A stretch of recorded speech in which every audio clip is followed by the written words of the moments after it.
Good evening friends. இந்த ஆடியோவில் சில ஈக்விட்டி ஸ்டாக்ஸை பற்றி பார்க்கலாம். சன் ஃபார்மசூட்டிக்கல் அப்படின்ற ஒரு ஷேரை பற்றி கேட்டிருக்காங்க. அது இப்போ ட்ரேட் ஆகிற ப்ரைஸ் வந்து 1612 ரூபா இருக்குது. 1612 ரூபா இப்போ கரண்ட் ப்ரைஸு. இது இப்போது ஆர்எஸ்ஐயில் வந்து ஓவர்சோல் ரீஜனில் இருக்குது. இது எங்கே சப்போர்ட் எடுக்க வாய்ப்பு அதிகம்னா 1548, 1550 இது கண்டிப்பாக சப்போர்ட் எடுத்துகிட்டு திரும்பலாம் அப்படின்ற மாதிரி தான் சார்ட்டில் இருக்குது. ப்ரைஸ் ஆக்ஷன்லேயும் கேண்டில் ஸ்டிக்ஸ் பேட்டர்ன்லையும் டெக்னிக்கல்லையும் அப்படி தான் காட்டுது. இந்த சன் ஃபார்மாசூட்டிக்கல் இவன் வந்து 1806 ரூபாலேருந்து ஃபர்தராக இறங்கிக்கிட்டு இருக்கு. அதாவது அந்த 1806 ரூபா அந்த ரெசிஸ்டண்ட்டு போயிட்டு அங்கேருந்து அவன் இறங்கிக்கிட்டே தான் இருக்கான். இது வரையும் 200 பாயிண்ட் கிட்ட இறங்கிட்டான்னு வச்சிங்களேன். 200 பாயிண்ட் இறங்கிட்டு இன்னும் அது இறங்கிறதுக்கான வாய்ப்புகள் இருக்குது. எது வரை இறங்குன்னா இந்த 1550, 1548 இதுதான் அதுக்கு ஃபஸ்ட்டு சப்போர்ட்டு.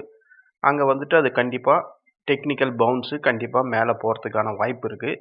இல்லை கொஞ்சம் ஃபர்தராக அந்த 1600 அந்த ரேஞ்சை தொட்டுட்டு கூட டெக்னிக்கலாக பவுன்ஸ் ஆகிறதுக்கு வாய்ப்பு இருக்குது. ஏன்னா ஓவர்சோல் ரீஜனில் இருக்குது இப்போதைக்கு இந்த சன் ஃபார்மாசூட்டிக்கல். இதோட ஃபண்டமெண்டல் நம்ம செக் பண்ணால் பிஇ ரேஷியோ வந்து கொஞ்சம் அதிகமாக இருக்குது. ப்ரைஸ் டு புக்கும் அதிகமாக தான் இருக்குது. டிவிடெண்ட் வந்து 0.99% கொடுக்குறான். ரிட்டர்ன் ஆன் ஈக்விட்டி நல்லா இருக்குது. ஆர்ஓசியும் நல்லா இருக்குது. So ROE return on equity அதிகமாக இது கொஞ்சம் அதிகமாக இருக்கிறதுனால தான் ப்ரைஸ் டு புக் வேல்யூ கொஞ்சம் அதிகமாக இருக்குது. ஸோ அப்போ இதை ரிட்டர்ன் ஆன் ஈக்விட்டியும் ப்ரைஸ் டு புக்கையும் கம்பேர் பண்ணால் ஓகே தான். ஆனால் பிஇ ரேஷியோ லிட்டில் பிட் அதிகமாக இருக்குது. இது நான் சொன்ன மாதிரி அந்த ரேஞ்சஸ் வரும்போது நம்ம இதை ஃபோக்கஸ் பண்ணலாம். 1550 இல்லைனா 1548 2 பாயிண்ட் தான் வித்தியாசம். ஏன்னா வெரி வெரி ஸ்ட்ராங்கான சப்போர்ட்டு 1548 தான் இருக்குது. இது ப்ரொமோட்டர்ஸ் வந்து 55% வச்சுருக்காங்க, எஃப்ஐஎஸ் வச்சுருக்காங்க, அப்புறம் மியூச்சுவல் ஃபண்டு வச்சுருக்கு, இன்சூரன்ஸ் கம்பெனி வச்சுருக்கு, அதர் டிஐஸ் அப்படின்னு சொல்லக்கூடிய மற்ற டிஐஸ் வந்து ஒரு 2.25% வச்சுருக்காங்க. நான் இன்ஸ்டியூஷன் வந்து ஒரு 9% வச்சுருக்கு. இதுதான் இதோட ஃபண்டமெண்டல் இருக்கக்கூடியது. இப்போதைக்கு அது ஆல்ரெடி சொல்லிட்டேன், ஓவர்சோல் ரீஜனில் தான் இருக்குது. ஸோ எப்போ வேணால் ஒரு ரீபவுண்டு கிடைக்கும். ரீபவுண்டு கிடைக்கிறதுனா அது அந்த 1600 தொட்டுட்டு ஒரு ரீபவுண்டு கிடைக்கலாம். பட் ஸ்ட்ராங்கான சப்போர்ட் எங்கே இருக்குன்னா 1548 தான் இருக்குது இந்த சன் ஃபார்மாசூட்டிக்கல். இது ஒருத்தர் பர்டிகுலராக கொஞ்சம் சொல்லுங்கள் சார், நான் வாங்கி வச்சுட்டு ரொம்ப அவஸ்தையாக இருக்குது, அவன் பாட்டுக்கிட்டு இறங்கிட்டே இருக்கான் அப்படின்றாரு. அவன் பாட்டுக்கிட்டு இறங்கிட்டே இருக்கிறது எனக்கு தெரிஞ்சு இப்போ தான் அந்த டவுனு அவன் ஸ்டார்ட் பண்ணுறான். அதாவது 1840 தான் அது இறங்குது. அவர் எங்கே வாங்கியிருக்காருன்னே சொல்லலை. இதை கொஞ்சம் பார்த்து அனலைஸ் பண்ணி சொல்லுங்க அப்படின்னு சொல்லியிருக்காரு. அது இறங்கிட்டு தான் இறங்கிக்கிட்டு இருக்குது. அது கண்கூடாவே தெரியுது. அவர் எங்கே வாங்கியிருக்காரு என்ன ஏதுன்னெலாம் சொல்லலை. 1840 அது இறங்கிட்டு தான் இருக்குது. ஸோ இப்போ 1612 இருக்குது. இன்னும் இங்கேருந்து ஒரு நான் சொன்ன மாதிரி ஒரு 60 பாயிண்ட் கிட்ட இறங்கும். அங்கே தான் அதுக்கு சப்போர்ட் இருக்குது. ஏன்னா அந்த சப்போர்ட்டை அவன் பல தடவை அந்த இடத்த தான் ஸ்ட்ராங் சப்போர்ட்டாக எடுத்து மேலே போயிருக்கான். ஸோ இதுதான் அவர் கேட்டதுக்கான அந்த சன் ஃபார்மாசூட்டிக்கல் இருக்கக்கூடிய ப்ரைஸ் ஆக்ஷன் வித் ஃபண்டமெண்டல். அடுத்தது அதானி என்டர்பிரைசஸ். அதானின்ற பேரை கேட்டாவே கொஞ்சம் இன்வெஸ்டர்ஸ்க்கெலாம் ஒரு பயம்தான் கிளம்பும். ஏன்னா அவன் பண்ணாத சாகசமே கிடையாது. நியூஸ் பேஸுக்கு அப்படியே டிட்டோவாக ஆடக்கூடியவன். அது இல்லாமல் உலக நாடுகளெல்லாம் இந்த அதானின்ற பேரை கேட்டாவே அவங்களுக்குலாம் ஒரு மாதிரி எரிச்சல் ஆகிடும் போல இருக்குது. இண்டன்பர்க்குன்னு ஒருத்தன், இண்டன்பர்க்கு அப்புறம் வேற எவனோ ஒருத்தன் வந்தான். ஸோ அதானி பேருன்னாவே உலக பெரிய பெரிய ஆளுங்களுக்கெல்லாம் ஒரு சிம்ம சொப்பனம் போல இருக்குது. இப்போ அந்த இண்டன்பர்க் கம்பெனியே இல்லை. அதனால் இது இப்போ கொஞ்சம் முன்ன வந்து கண்டபடி ட்ரேட் ஆகிட்டு இருந்து இப்போ எல்லாத்தையும் அடக்கி நார்மல் ரேஞ்சுக்கு ட்ரேட் ஆகிட்டு இருக்கு இந்த அதானி என்டர்பிரைசஸ். இப்போ அது கரண்ட் ப்ரைஸ் வந்து 2032. நான் ஆல்ரெடியே இதை சொல்லியிருந்தேன். 2095 இதுக்கு ஒரு சப்போர்ட் இருக்குது. அதை உடைச்சானா 1950 அந்த சப்போர்ட் தான் எடுக்கும். ரொம்ப க்ளோஸாக வந்துடுச்சு. எனக்கு தெரிஞ்சு நாளைக்கே இந்த 1950 அவன் டச் பண்ணுவான்னு தான் தோணுது. ஏன்னா அது RSI 14ல ஓவர்சோல் ரீஜனில் இருக்குது. ஓவர்சோல் ரீஜன்னா 25 கிட்டேயே இருக்கான். ஸோ இது நான் சொன்ன மாதிரி 1950 வந்தால் கண்டிப்பாக டெக்னிக்கலாக ரீபவுண்ட் ஆகிடும், கண்டிப்பாக ஆகிடும். இது வந்து இந்த கம்பெனி யார், இந்த கம்பெனியோட சிஇஓ யாரோட ஃப்ரெண்டு, அது எல்லாம் தான் உங்களுக்கெல்லாம் தெரியும். ஸோ கண்டிப்பாக இதை அகல பாதாளத்துக்கு இறக்கலாம் விட மாட்டாங்க. ஃபண்டமெண்டல் செக் பண்ணால் அடேங்கப்பா, ஃபண்டமெண்டல் செக் பண்ணால் பிஇ ரேஷியோ அதிகமாக இருக்குது, ப்ரைஸ் டு புக்கு அதிகமாக இருக்குது, டிவிடெண்ட்டு 0.06% தான் கொடுக்குறான். ஓவர் வேலிட் ஸ்டாக்ஸுங்க இது. இப்போ இவ்வளோ இறங்கி இது இன்னும் ஓவர் வேலிடாக தான் இருக்குது. ஏன்னா ப்ரைஸ் டு புக் வேல்யூக்கும் இதோட ரிட்டர்ன் ஆன் ஈக்விட்டிக்கும் சம்மந்தமே இல்லாமல் இருக்குது. அது இல்லாமல் பிஇ ரேஷியோவும் அதிகமாக இருக்குது, ஆர்ஓசியும் அந்தளவுக்குலாம் ஒன்றுமே இல்லைங்க. இது ஃபண்டமெண்டலில் இது ப்ரொமோட்டர்ஸ் கிட்ட வந்து 74% இருக்குது, எஃப்ஐஸ் வந்து 12% கிட்ட வச்சுருக்காங்க, மியூச்சுவல் ஃபண்டு வந்து 3% கிட்ட வச்சுருக்காங்க, இன்சூரன்ஸ் கம்பெனி ஒரு 4% வச்சுருக்காங்க, அதர் டிஐஸ்ன்னு சொல்லக்கூடியவங்க 0.08% வச்சுருக்காங்க, நான் இன்ஸ்டிடியூஷன் வந்து ஒரு 7.5% வச்சுருக்காங்க. எனக்கு தெரிஞ்சு இது ஓவர் வேல்யூவேஷனில் இன்னமும் இருக்குது. இது இன்னும் ஃபர்தராக இறங்கும் அப்படின்ற மாதிரி தான் நான் திங்க் பண்ணுறேன். ஏன்னா ரிட்டர்ன் ஆன் ஈக்விட்டி வந்து ஒரு லோயர் வேல்யூவேஷன் ஸ்டாக்ஸ் என்ன இருக்குமோ அதுதான் இருக்குது. ஆர்ஓசியும் அதுதான் காட்டுது. டிவிடெண்ட்டு சுத்தமாக பெரிய லெவலெல்லாம் டிவிடெண்ட்டும் கிடையாது. ஆனால் ப்ரைஸ் டு புக்கும் பிஇ ரேஷியோவும் ஹெவியாக இருக்குது. ஸோ அதனால் இதை அடிக்கிறாங்க. ஸோ இது ஃபர்தராக நான் நினச்ச மாதிரி 1950 அந்த ரேஞ்சு ஃபஸ்ட்டு சப்போர்ட் அங்கே தான் இருக்குது. ஏன்னா 2095 கட் பண்ணி வந்துட்டான். அதுக்கப்புறம் 1950 அதுக்கு செகண்ட் சப்போர்ட்டாக அங்கே ஆக்ட் ஆகும்.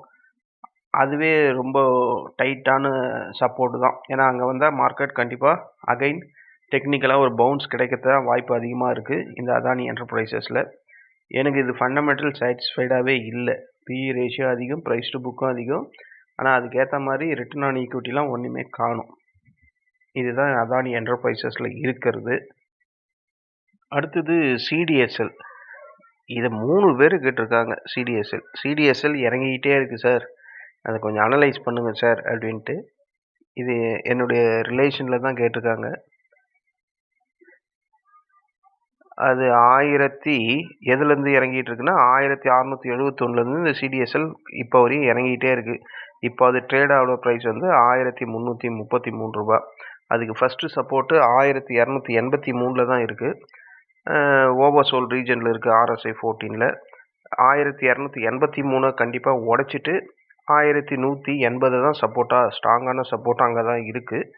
இந்த 2 சப்போர்ட்டுக்குள்ளே 1283 சப்போர்ட்டாக எடுத்தால் ஒரு டெக்னிக்கல் பவுன்ஸ் கிடைக்கலாம், இல்லைனா 1179 தான் அடுத்த சப்போர்ட் இருக்குது. இது ரெண்டுமே ஸ்ட்ராங்கான சப்போர்ட்டு, பட் ஓவர்சோல் ரீஜனில் இருக்குது.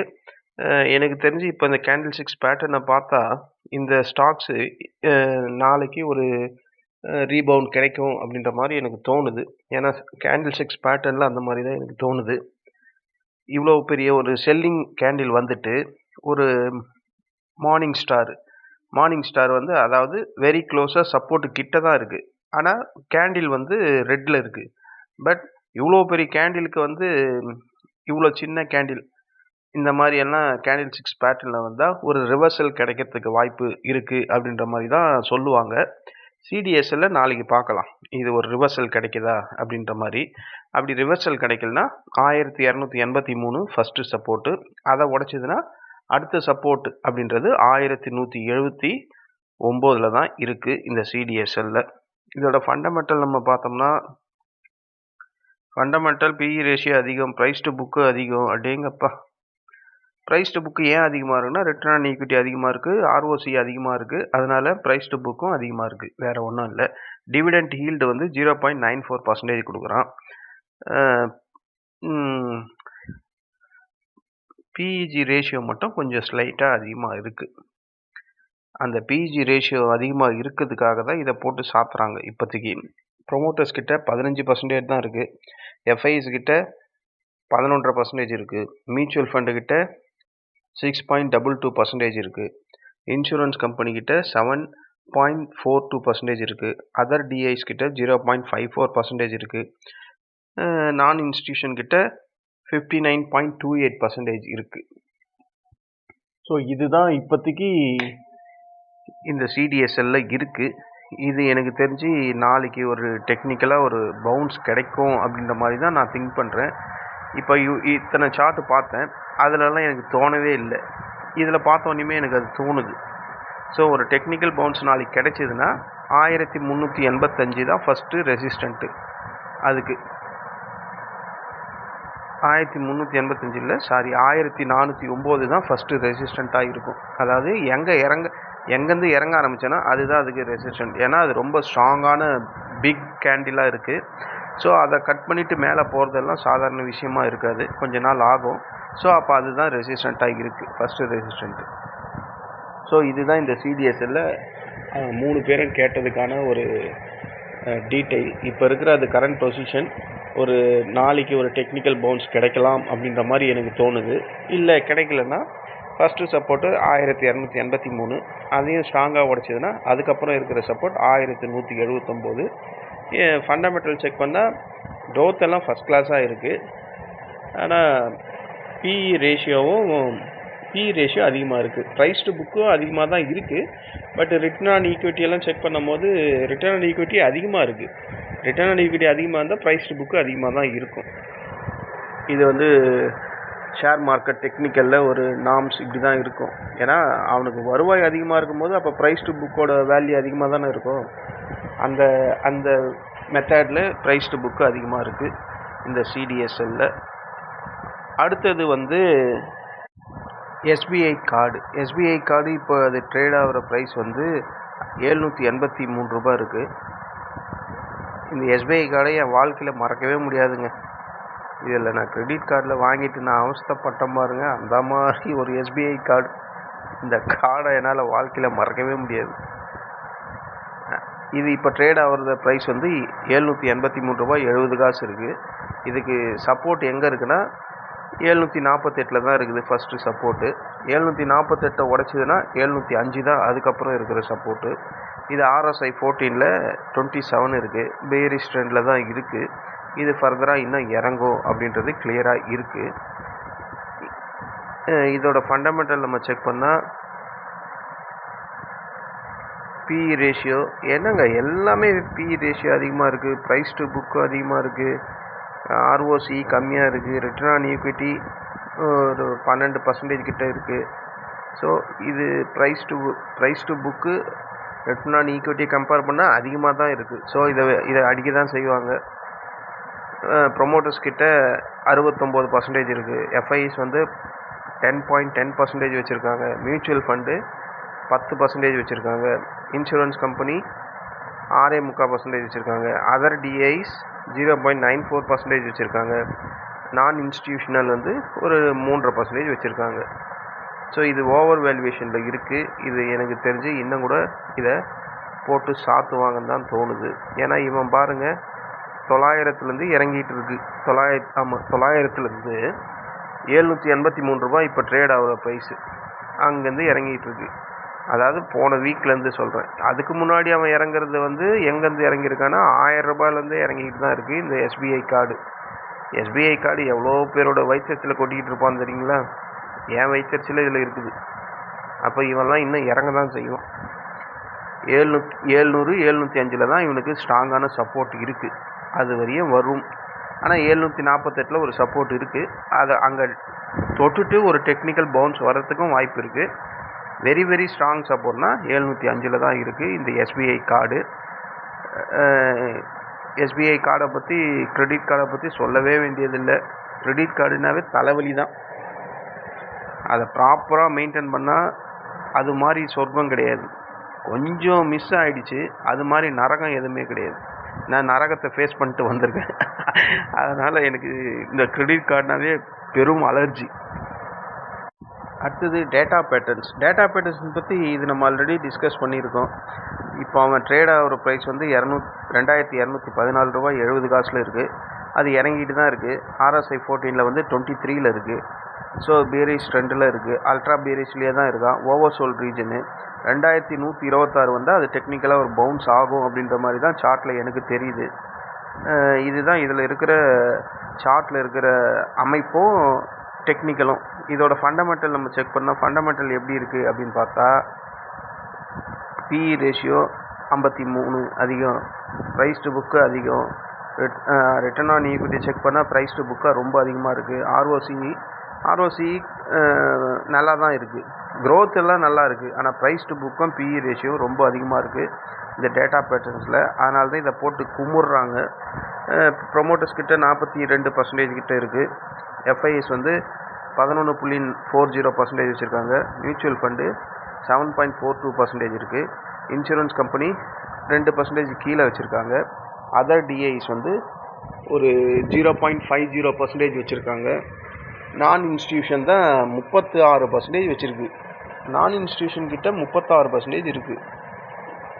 அப்புறம் எப்படி இந்த ஸ்டாக்ஸு க்ரோத் இருக்குன்னு தெரில. மற்றபடி இப்போ ஓவர் வேல்யூவேஷனில் கிளியராக இருக்குது. இது கண்டிப்பாக இன்னும் அடிப்பாங்க. நான் சொன்ன மாதிரி 2126 ஃபஸ்ட்டு சப்போர்ட்டு. அந்த சப்போர்ட்டை உடைச்சிதுன்னா முதல்ல அந்த சப்போர்ட்டு இவன் பேரிஷ் ட்ரெண்டு ஓவர்சோல் ரீஜனில் ஸ்ட்ராங்காக வந்துச்சு. இந்த 2126 வந்து சப்போர்ட் எடுத்துட்டு மேலே போயிடும் அப்படின்ற மாதிரி தோணுது. இல்லை அதையும் உடைச்சிதுன்னா 1868 அடுத்த சப்போர்ட் இருக்குது. இது 2 சப்போர்ட் இருக்குது. அதுக்கப்புறம்லாம் போனான்னா ரொம்ப கீழே போகும். அவ்வளோ கீழெல்லாம் போக விட மாட்டாங்க.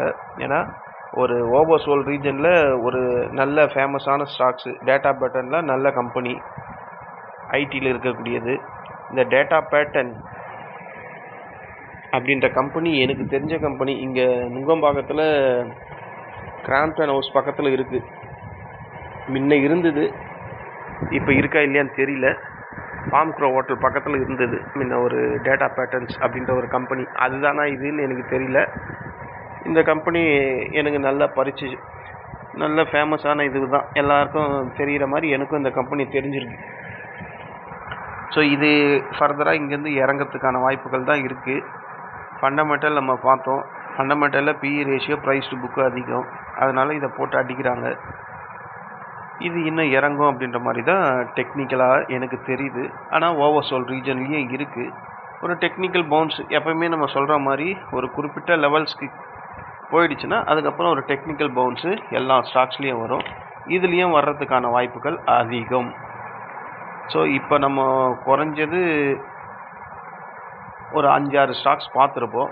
கடைசியாக ஒரு ஸ்டாக்ஸ் கேட்டிருக்காங்க, பிக்காஜி ஃபுட்டு அப்படின்னு கேட்டிருக்காங்க. இந்த பிக்காஜி ஃபுட்டில் இப்போ அது ட்ரேட் ஆகிற ப்ரைஸ் வந்து 661 ரூபாயில் இருக்குது. இவன் 604 ரூபா வரையும் அதாவது நேற்று தான் லோ நல்லா போயிருக்கான். லோ போயிட்டு அங்கேருந்து ரிவர்ஸ் ஆகிருக்கு. 598 ரூபா வரையும் போயிட்டு அங்கேருந்து அப்படியே ரிவர்ஸ் ஆகி 700 ரூபா வரையும் போயிருக்கான். அதாவது 102 ரூபா கீழே டவுன் வந்துட்டு அந்த 102 ரூபாவை கெயினாக பண்ணியிருக்கு. கேண்டில் 6 பார்த்தாவே தெரியுது. மறுபடியும் இன்றைக்கி மறுபடியும் கீழே தான் இறங்கியிருக்கு. இவன் ஃபஸ்ட்டு சப்போர்ட்டு 635 இருக்குது. 635 உடைச்சிதுன்னா அகைன் வந்து நேற்று வந்தான் பார்த்தீங்களா அந்த 598 ரூபா, அதை அகைன் வந்து சப்போர்ட்டாக எடுக்கலாம். ஆனால் மறுபடியும் 598 ரூபாலாம் வருமானு கேட்டால் உடனே வராது. ஏன்னா டெக்னிக்கலாக இவன் பேரிஷ் ட்ரெண்டில் இருக்கான். கண்டிப்பாக ஒரு டெக்னிக்கல் பவுன்ஸ் இதில் கிடைக்கும். 635 கிடைக்கும் அப்படின்ற மாதிரி தான் எனக்கு சார்ட்டில் தெரியுது. இதோட ஃபண்டமெண்டல் செக் பண்ணி பார்ப்போம். ஃபண்டமெண்டல் அடேங்கப்பா எல்லாமே ஓவர் வேல்யூவேஷனில் தாங்க இருக்குது. இவ்வளோ ப்ரைஸ் இறங்கிட்டோம், பிஇ ரேஷியோ அதிகமாக இருக்குது, ப்ரைஸ் டு புக்கு அதிகமாக இருக்குது. சரி, ப்ரைஸ் டு புக்கு அதிகமாக இருக்குது, அதனோட ரிட்டர்ன் ஆன் ஈக்விட்டி அதிகமாக இருக்கான்னா அது நார்மலாக தான் இருக்குது. சரி, ஆர்ஓசி அது நல்லா இருக்கான்னு பார்த்தா அதுவும் நார்மலாக தான் இருக்குது. அப்புறம் ஏன் அடிக்கிறாங்கன்னா இதுதான் காரணம். அதாவது அந்த விலைக்கு ஏற்ற லெவலில் அதோட ப்ரைஸே இல்லை. டிவிடெண்ட் வந்து 0.15% தான் கொடுக்குறான். இப்போ சில ஸ்டாக்ஸ் எல்லாம் ஆர்ஓஇ வந்து 100 கிட்ட இருக்குது. அப்போ 100 கிட்ட இருக்கும்போது அவனோட ப்ரைஸ் புக்கு வந்து ஒரு 9, 10 அப்படி இருந்தால் ஓகே, அவங்ககிட்ட சரக்கு இருக்குது, அதுக்கேற்ற மாதிரி ப்ரைஸ் டு புக்கு இருக்குதுன்னு சொல்லலாம். இவனோட ப்ரைஸ் டு புக்கு பார்த்தா 11 அபோவ் இருக்குது இந்த பிகாஜியில். ஆனால் ரிட்டர்ன் ஆன் ஈக்விட்டி செக் பண்ணால் அந்த அளவுக்கு ஒன்றுமே இல்லை, நார்மல் இதில் தான் இருக்குது. அதாவது ஒரு நடுத்தர ஷேருக்கு என்ன இருக்கணுமோ அதுதான் இருக்குது. அந்த பியாண்ட் அக்ரெசிவான ப்ரோக்ரெசிவ் அந்த க்ரோத்தே இல்லை இதில். அதனால தான் இதை போட்டு இப்போ அடிச்சுக்கிட்டு இருக்காங்க. ப்ரொமோட்டர்ஸ் கிட்ட 75% இருக்குது. எஃப்ஐஎஸ் வந்து 6.25% வச்சுருக்காங்க. மியூச்சுவல் ஃபண்டு வந்து 10% வச்சுருக்காங்க. இன்சூரன்ஸ் கம்பெனி 3% வச்சுருக்காங்க. அதர் டிஏஸ் 0.02% வச்சுருக்காங்க. நான் இன்ஸ்டியூஷன் ஒரு 5% வச்சுருக்காங்க. இப்போ நம்ம பார்த்த எல்லா ஸ்டாக்ஸ்லையுமே எல்லா பெரிய தலைங்களும் இருக்குது. இதில் ஊறுகாய் மாதிரி தொட்டுக்கிட்டு இருக்கவங்க அதர் டிஏஸ், மற்றபடி FIs, insurance company, mutual fund இது எல்லாமே இருக்குது. அதனால தான் இதில் இவ்வளோ ஏற்ற இறக்கம் இருக்குது. அதாவது ஏன் இறங்குது அப்படின்னு உண்மையான ரீசனை பார்த்தா எல்லாமே வந்து ஓவர் வேல்யூவேஷனில் இருக்குது. அதோட ரிட்டர்ன் ஆன் ஈக்விட்டிக்கு சம்மந்தமே இல்லாமல் ப்ரைஸ் டு புக் இருக்குது, பிஇ ரேஷியோ இருக்குது. அதனால் எஃப்ஐஎஸ் எல்லாம் செல் பண்ணுறாங்க, மியூச்சுவல் ஃபண்டெல்லாம் செல் பண்ணுது, இன்சூரன்ஸ் கம்பெனியெல்லாம் செல் பண்ணுது. நம்ம எல்லாருமே ஸ்டார்டிங்கில் என்ன நினைப்போம், எஃப்ஐஎஸ் தான் செல் பண்ணுறாங்க அப்படின்னு நினைக்கிறோம். இல்லை, எல்லா ஸ்டாக்ஸ்லையுமே நம்ம டொமஸ்டிக் சம்மந்தமாக இருக்கக்கூடிய இந்த இன்சூரன்ஸு, மியூச்சுவல் ஃபண்டு இவங்கெல்லாம் செல் பண்ணுறாங்க. அதர் டிஐஸ்ன்னு சொல்கிறாங்கல்ல, அவங்கெல்லாம் செல் பண்ணுறாங்க. அதில் எஃப்ஐஎஸும் சேர்ந்து செல் பண்ணுறாங்க. நம்ம குறிப்பாக எஃப்ஐஎஸ் மட்டுமே செல் பண்ணுறாங்கன்றோம். ஆனால் இப்போ நான் பார்த்த இந்த ஈக்விட்டி எல்லா ஸ்டாக்ஸ்லையுமே வந்து எஃப்ஐஎஸ் இருக்காங்க, இன்சூரன்ஸ் இருக்குது, மியூச்சுவல் ஃபண்ட் இருக்குது, அதர் டிஐஸ் இருக்குது. எல்லாருமே தான் செல் பண்ணிக்கிட்டு இருக்காங்க. அவங்களோட குவார்டர் ஆன் குவார்ட்ரு அந்த பேட்டர்ன்ஸ் அந்த பர்சன்டேஜ் வந்து வேரியேஷன் மாறிக்கிட்டு தான் இருக்குது. அப்போ செல் யாரா பண்ணுறான்னு பார்த்தா 3 பேருமே தான் பண்ணுறாங்க. ஏன் பண்ணுறாங்க? ஹையர் வேல்யூவேஷனில் இருக்குது. அதனால் மார்க்கெட்டில் இந்த ப்ரைஸில் நமக்கு லாபம் அதிகமாக இருக்குது, அதனால் இதை செல் பண்ணலான்னு செல் பண்ணுறாங்க. இதுதான் நடக்குது. இதை தான் மார்க்கெட்டுக்கு அகைன்ஸ்டாக இருக்கிறதுனால அந்த ப்ரைஸ் வந்து மார்க்கெட்டை விட அதிக ப்ரைஸ் இருக்கிறதுனால ப்ராஃபிட் புக்கிங் பண்ணுறாங்க. அதுதான் இதில் நடக்குது ஃப்ரெண்ட்ஸ். இதுதான் சில ஃப்ரெண்ட்ஸ் எல்லாம் கேட்டிருக்க ஷேர்ஸை பற்றிய detail, current position and technical. இந்த லெவல்ஸ் இப்போ நான் சொன்ன இந்த சப்போர்ட்டு, இந்த ரெசிஸ்டன்ட் லெவல் எல்லாம் ஒரு ஜஸ்ட் எஜுகேஷன் பர்பஸ் தான். இந்த ஷேரை நீங்கள் செல் பண்ணுறதா இருக்கட்டும், இல்லை புதுசாக பை பண்ணுறதா இருக்கட்டும், எல்லாமே உங்கள் ஓன் டிசிஷனாக இருக்கணும். இல்லைனா உங்கள் நிதி ஆலோசகரை தொடர்பு கொள்ளணும். ஏன்னா எனக்கு ஒரு ஷேரை பற்றி ஒரு ஷேரை பை பண்ணுங்கள், செல் பண்ணுங்கள் அப்படின்னு ரெக்கமெண்டேஷன் கொடுக்கறதுக்கு அங்கீகாரம் கிடையாது. ஏன்னா நான் செபியில் பதிவு பெற்ற நபர் கிடையாது. அதனால் எந்த ஒரு டிசிஷனுமே நீங்கள் ஓனாக ப்ரெடிக்ட் பண்ணுங்கள், இல்லைனா உங்கள் ஃபினான்ஷியல் அட்வைசரை தொடர்பு கொள்ளுங்கள். இது ஒரு எஜுகேஷன் பர்பஸ்க்காக தான் இதை நான் வந்து இப்போது ஆடியோவாக அப்லோட் பண்ணுறேன். இது சில ஃப்ரெண்ட்ஸ் சர்க்கிளில் கேட்டதுனாலையும் அவங்களுக்கு இது ஹெல்ப்ஃபுல்லாக இருக்கும் அப்படின்றதுனாலையும் அதை பற்றி டீட்டெயில்ஸை நான் ஆடியோவாக ரெக்கார்ட் பண்ணி பொது வெளியில் யூடியூப்பில் அப்லோட் பண்ணுறேன். இந்த ஆடியோ உங்களுக்கு பிடிச்சிருந்தா என்னுடைய சேனலை சப்ஸ்கிரைப் பண்ணுங்கள். உங்கள் ஃப்ரெண்ட்ஸ் அண்ட் ரிலேட்டிவ் ஃபார்வர்ட் பண்ணி அவங்களையும் சப்ஸ்கிரைப் பண்ண சொல்லுங்கள். நம்ம வேறு ஒரு ஈக்விட்டி ஸ்டாக்ஸில் அதர் ஸ்டாக்ஸை பற்றி அதோட டீட்டெயில், அந்த கரண்ட் பொசிஷன் என்னவா இருக்குது அப்படின்றத பார்க்கலாம். நன்றி, வணக்கம்.